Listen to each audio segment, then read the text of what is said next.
Emang sih rasa kasihan nggak bisa dipungkiri ya. Namanya manusia ngeliat ada keadaan orang kekurangan, pasti kita kasihan. Tapi dari rasa kasihan itu menjadi kasih, bukan kasihan lagi, menjadi rasa tanggung jawab saya untuk membantu mereka. Sayangnya aja berkat dari Tuhan. Semua kan apa yang dilakukan itu berkat. Iya juga. Yang penting kan sehat. Sehat. Ya, kita yang Pas saya kemarin aku juga ngeliat difabel ini begini. Kok sekarang aku malah yang ngadepin gitu. Jadi ya, stigmanya itu bukan di orang aja, di aku juga pernah ada. ya kalau ini mungkin mau semua, pengennya semua kena bantuan. Jangankan yang pokoknya yang cacat ringan, cacat berat, pengen semua kita mengharapkan ya pemerintah tuh mau semua kasih dengan apa? Dengan kebutuhan dia. Tapi kalau kita kan cuma rencana doang, yang iniin yang pemerintah. Saya minta maaf juga kalau saya dulu pernah menstigma mereka.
Ini bukan?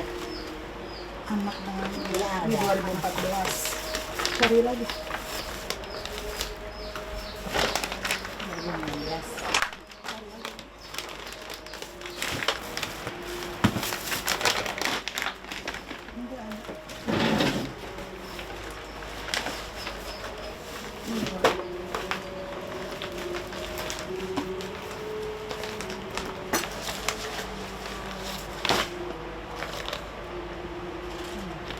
Bawa ke depan.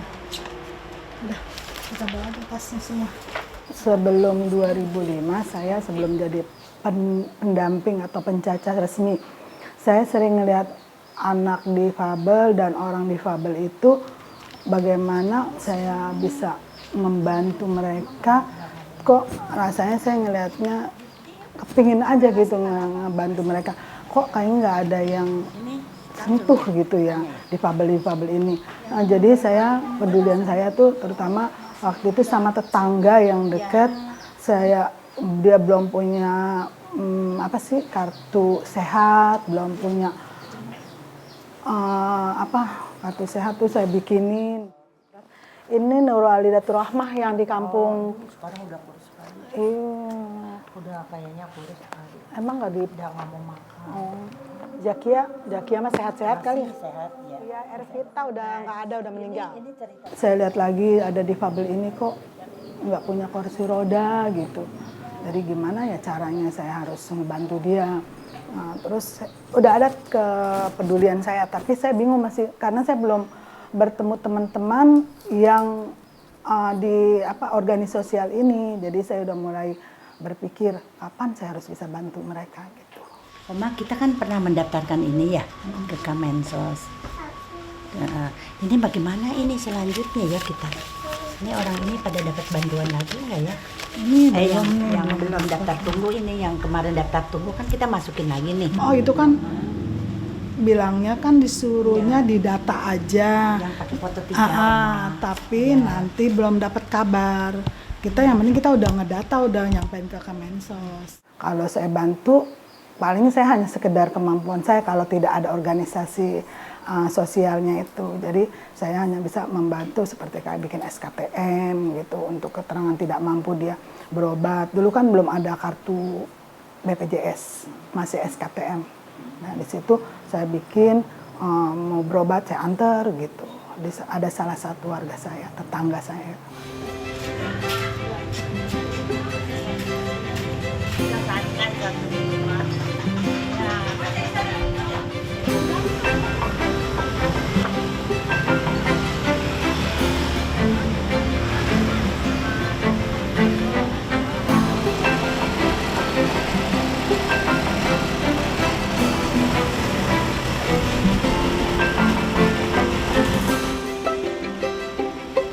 Assalamualaikum. Andre. Ngapain? Ini gambar siapa? Ini Upin Ipin. Dua. Terus ini apa ini? Oh, sini Bobo Boy. Sebelum saya jadi pendamping resmi, memang saya tuh kok suka banget membantu masyarakat atau membantu teman-teman. Bukan yang difabel aja yang saya bantu, tapi rasa saya menolong orang itu saya senang, kayaknya ikhlas, saya suka. Di bidang apapun yang saya lakukan itu saya suka. Sebelum saya jadi pekerja sosial, gimana perkembangan Andri semenjak ini dia masih Ya masih kadang-kadang tetap. kalau pipis di celana gitu suka? Oh enggak. Alhamdulillah. Enggak. Buk ya sendiri kamar mandi. Ngerti ya? Iya, cuman kalau mandi masih saya mandiin. Namanya anak begini takut nggak bersih. Iya. Saya ituin, ya makan masih kadang-kadang makan sendiri, kadang-kadang Disuapin, ya. Iya. Sebelum saya jadi pendamping resmi, saya sudah membantu nenek, kakek untuk berobat, untuk bikin SKTM, untuk menebuskan obatnya sampai dia masuk rumah sakit dirawat. Itu sekarang orangnya udah almarhum dua-duanya. Terakhir saya memasukkan mereka suami istri ke rumah sakit itu, dan di situ saya udah terpanggil lagi melihat difabel yang di depan mata saya itu istilahnya kok gimana ya, kasihan gitu. Iya. Doain lah Oma biar sehat. Ya. Amin ya ayah. Doain ya. Oma sehat, selamat di jalan ya Andre. Kalau ngurus-ngurusin segala apapun. Amin iya Bu, mudah-mudahan kamu sehat. Iya. Gimana sih saya harus bantu mereka ini ya. Tapi dengan upaya saya, dengan keterbatasan kemampuan saya dan ekonomi saya tetap membantu, tetap semangat untuk membantu mereka. Kasih Bu. Iya. Udah Bu. Biar aja, tapi cuma sedikit, Ndre. Tuh. Kasih Bu. Enggak ada lagi, Ndre. Udah Bu, biarin. Makasih banyak. Doain ya. Iya, amin. Biar sehat, biar sehat. Ini dimakan ininya. Iya. Kasih ya Bu. Kasih ya. Andre. Selamat ya. Iya. Iya.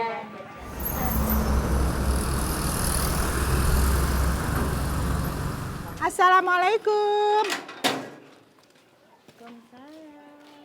Minta kakak KTP, fotokopinya ya sayangnya, anterin ke rumah ya. Kan ibu udah kesini.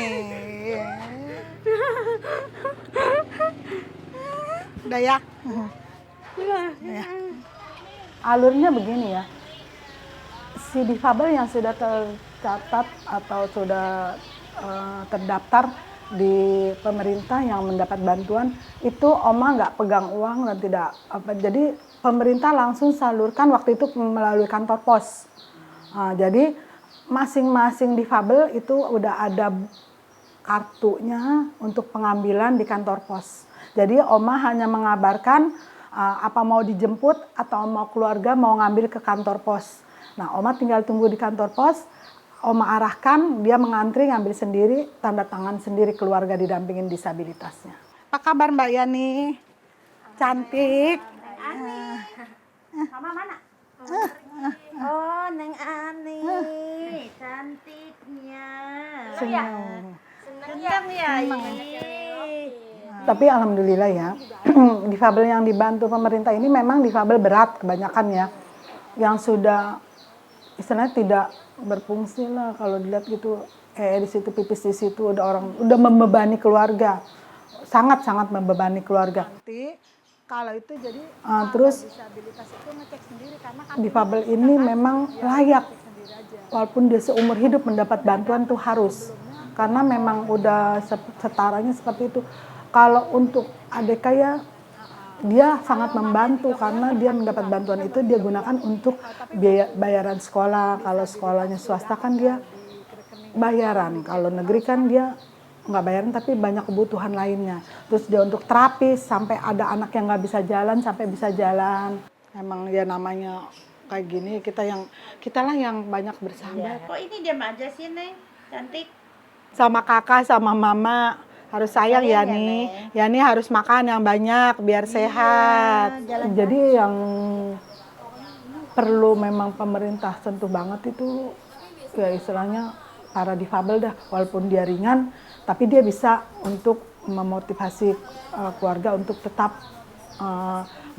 mengurus anaknya atau menormalkan kembali anaknya walaupun tidak penuh normal. Iya, dan untuk selalu jadi tidak terlalu dikucilkan masyarakat, teman intinya untuk lingkungan dia lah gitu. Yan, makasih ya. Sayang cantik. Aduh ya Allah. Senyum dong, Dede. Tawa dong, tawa dong. Nggak mau tawa nih, tawa dong, tawa. Ketawa dong. Ayo Mbak, nanti salam sama ibu ya. Salam ya. Mama. Salam yuk, dadah Yani. Ani.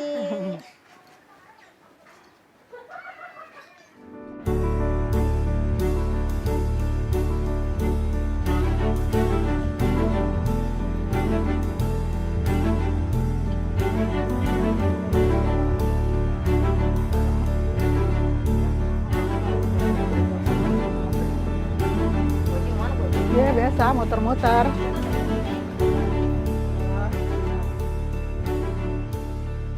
Bu Lastin, mau kunjungan si Faisal.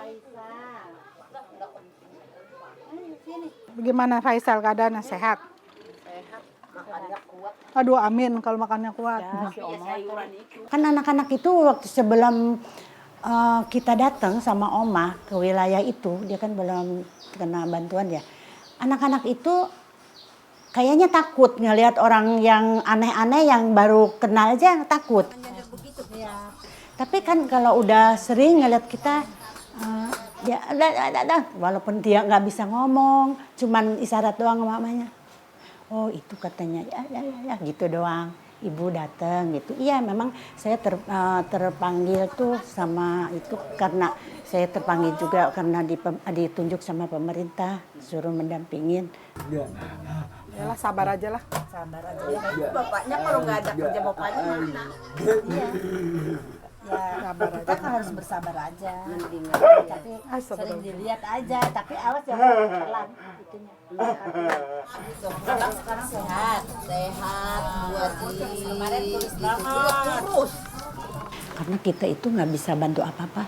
Siapa tahu saya bisa dengan ini omongan dengan orang tuanya, dengan anaknya supaya anak ini, Bu anak ini jangan ini kan gitu. Jadi kita cuma membantunya begitu aja. Kalau menurut Nin yang harusnya sebetulnya dia udah dapat ya bantuan dari pemerintah. Lebih bagus lagi kalau dia dapat bantuan dari orang-orang yang sekitarnya, orang kaya, orang yang bisa lah membantu dia. Terus kalau makannya sehari-harinya? Makan sehari-harinya tuh apa kembang kol, brokoli, kentang, wortel itu di sayur.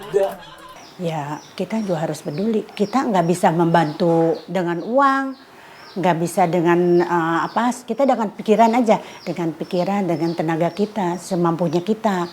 Oke Abang, ya. pulang ya Bang. Bang, Ibu pulang ya. Pulang ya, anak. Dadah gitu. Dadah. Semoga abang sehat selalu. Ayo, Bu. Dadah gitu. Sehat ya, Bu. Iya. Bu, pulang. Sehat ya. Ya. Oke dah. Ya udah. Maafin ya. Maafin. Sehat ya. Sehat ya. Doain lah biar kuat sayanya. Amin. Sama, saya juga doain biar kita juga jalan sehat. Sayanya kadang nggak kuat imannya. Ya. Kadang nangis sendiri. Oh, iya. Sabar, sabar. makanya berdoa. Iya. Emang sih benar-benar cobaan berat benar sama aku mah benar banget. Oke dah. Enggak apa. Ayo, Eda, pamit dulu ya, dah. Makasih Sabar, ya. sabar, dah, jangan harus disyukurin Iya aja. benar-benar. Anggap aja itu mukjizat dari Allah. Mujizat lah bagi saya lah. Dari Beri Tuhan. kekuatan sama saya, didoain Amin. saya. Amin. Kerjanya saya pendataan itu, saya memang waktu itu Bu Haji Ratna tuh belum jadi pendamping, memang udah saya sering ajak. Nah, jadi saya selalu pergi berdua sama Bu Haji Ratna atau Nin Ratna untuk keliling. Dan kita juga suka ada pertemuan PKK di kelurahan. Nah, saya punya teman, saya tanya sama teman, di wilayah kamu ada nggak disabilitas? Ada, Bu, ini, alamatnya ini. Nanti aku ke rumah kamu ya, aku bilang gitu. Aku mau cari tahu datanya dan orangnya.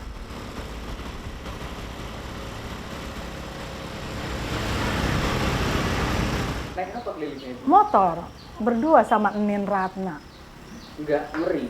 Maksudnya daerah Cilincing ini kan banyak truk besar, Iya. banyak kendaraan-kendaraan besar gitu. Itu enggak ngeri Iya, dengan enggak. umur 50-an ini.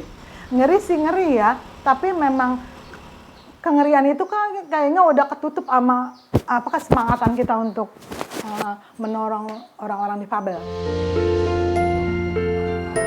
Saya hanya berpikir, saya senang udah ngebantu, saya senang udah terjun di pekerjaan sosial ini, gitu aja. Jadi saya nggak mencari, aduh nanti gue dapat apa, nggak pikirin dapat apa, pokoknya saya udah senang bisa ngebantu. Ibu punya kegiatan disabilitas. Ibu melakukan apa? Melakukan pendataan dan pendampingan Pendataan dan pendampingan. Pendampingannya keberhasilannya kayak apa? Keberhasilannya dari pandangan kami, setelah kita dampingi, tadinya yang jorok bau ya, sekarang bisa wangi dan bisa bersih. Terus orang tuanya juga bisa mengerti, itu satu unggulan. Nah, itu kan satu unggul. Ada terjadi perubahan. Perubahan dari apa? Sikap menerima keluarga yang disabilitas. Yang tadinya menolak, dia saja sekarang menerima. Yang tadinya tidak tahu lingkungan bersih, dia sudah bisa ciptakan. Yang tadinya tidak bisa ngurusi anak disabilitas, sekarang dia bisa. Gitu. Lalu kalau ada kesulitan, konsultasinya ke ibu. Di dunia ini tidak ada orang terbaik kecuali ibu PSM. Kalimat-kalimat itu muncul dari binaan kita. Itu namanya unggulan. Perlu ditiru orang lain enggak? Perlu lah, itu yang namanya unggulan. Kadang capek, tapi kecapean itu gimana ya? Oma juga kalau nggak ada kegiatan itu kayaknya berpikir loh, kok Oma tapi pendamping kok nggak ada kerjaannya, apa nih, kan malu diri sendiri ngaku pendamping tapi nggak memperhatikan disabilitasnya.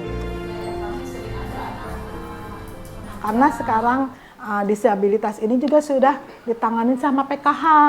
PKH itu ada program keluarga harapan, ada yang disabilitasnya, ada yang anak sekolah keluarga miskinnya gitu.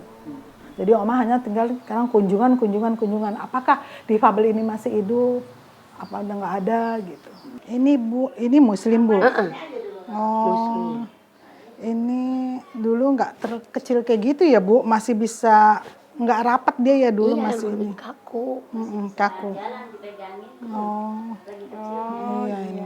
Ini juga udah mulai besar. Kenapa ini bukannya langsung di itu aja? Tadinya terapi. Terapi. Iya, nggak ada yang ini sih, nggak ada. Nggak ada yang ngarahkan ya, Bu? Nggak ada ngarahkan. Belum tahu. Dulu sih anak-anak masih pada kecil, kakak-kakaknya gitu, masih kecil-kecil, jadi nggak ada yang mendampingi gitu. Kalau lelah, malah begini nih ya. Dulu mungkin masih muda, kita masih agak cuek-cuek, Pak. Malah cuek. Ya enggak, maksudnya enggak terlalu terharu sekali, karena masih muda kan. Kalau ada orang ngajak ke sini, ikut ke sini. Ini setelah tua malah tambah semangat. Kalau nggak semangat bagaimana berdua naik motor sampai ke ujung-ujung sono Rorotan. Jadi Oma nggak pernah menyetop bantuan yang dari pemerintah untuk dia. Karena Oma ngeliat keadaannya juga memang harus dibantu. Seandainya Oma punya uang atau banyak apa ya, hartawan lah, pasti Oma juga akan bantu. Makanya saya tanya, apa kebutuhan muslim kan? Saya tanya tuh kemarin, muslim kamu butuh apa semenjak ini? Nah langsung dia minta kursi roda. Aku minta kursi roda dong Bu. Ya insya Allah nanti aku urusin, tolong ya. Beneran di Sudin waktu itu lagi nggak ada kursi roda, adanya di dinas, jadi saya ajukan ke dinas. Ya alhamdulillah dapat. Kayak gitu. Tapi kalau yang belum terbantu itu, Oma kadang-kadang suka kepikiran, kapan ya orang ini dapat bantuan? Kapan ya, kasihan gitu. Kalau belum dapat. Ya kasihan lah, karena kan kita ngeliat keadaan ekonomi dia. Karena dia minta itu dia butuh. Kalau dia yang biasa-biasa ekonominya normal sih dia nggak terlalu menanyakan. Maaf ya Hafiz, Ibu ini kunjungan sama Nin Haji Ratna, mau lihat perkembangan Hafiz selama ini, bagaimana, terus dalam kesehatannya juga gimana gitu. Ya, udah sehat-sehat aja, nggak kenapa-napa. Oh, amin. Terus kayaknya Ibu lihat nih muridnya makin bertambah banyak nih, Pis. Gimana nih? Kemajuan dong. Tambah maju. Alhamdulillah. Ya, karena berkat doa semua. Amin. Senang ya. Walaupun ada kekurangan dari Hafiz masih bisa berbagi untuk masyarakat ya.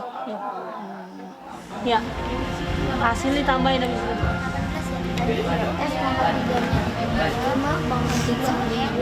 Tapi bangga lah punya anak seperti ini, tapi bisa menyenangkan orang tua kan. Suatu kebanggaan kita sebagai ibu loh. Jarang anak yang normal aja belum tentu bisa membahagiakan orang tua seperti ini. Dia bisa bikin umroh, bisa jadi tulang punggung keluarga, bisa membiayai adiknya. Harapan Oma sih ya ke depannya mungkin ada yang lebih dari Oma untuk melanjutkan perjuangan Oma dan ini untuk para difabel khususnya, dan untuk para yang orang-orang yang membutuhkan kita yang tidak bisa dilakukan sendiri. Pokoknya apapun yang terjadi sama Oma kita laksanakan walaupun udah tua, semangat tetap. Mungkin kalau Nin udah nggak bisa ngapa-ngapain, tapi mudah-mudahan sehat terus ya. Mungkin Nin lepas-lepasnya sama mereka ya kalau udah innalillahi.